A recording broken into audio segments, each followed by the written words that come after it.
uma dica de direito. Você sabia que todo o processo judicial tem um custo? Pois é, nós vamos explicar isso.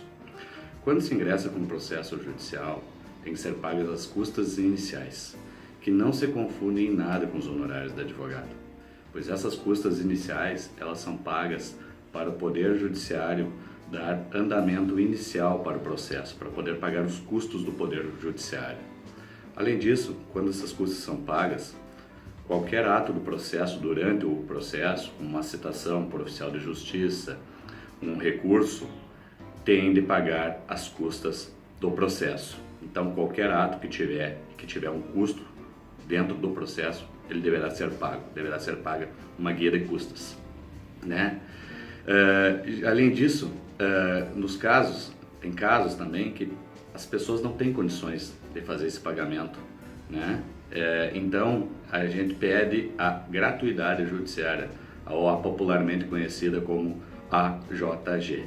Nesse caso, esses custos do processo serão suportados pelo Estado quando o processo for da Justiça Estadual, e quando for da Justiça Federal e da Justiça do Trabalho, esse custo será suportado pela União, né?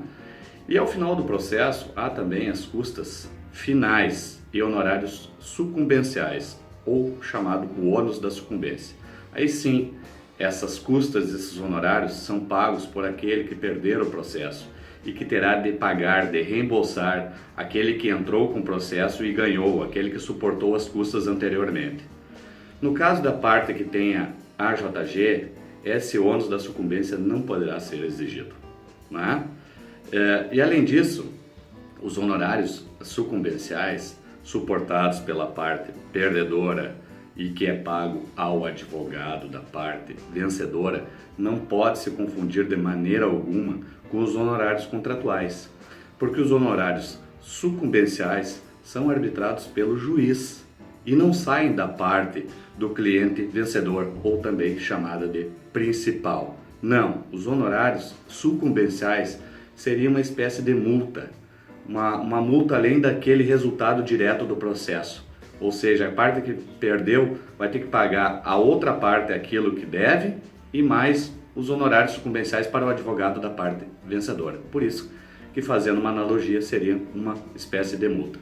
Bom, agora que você já sabe que todo o processo tem um custo, planeje-se, aconselhe-se com um advogado de confiança e experiente e que tenha foco na advocacia preventiva.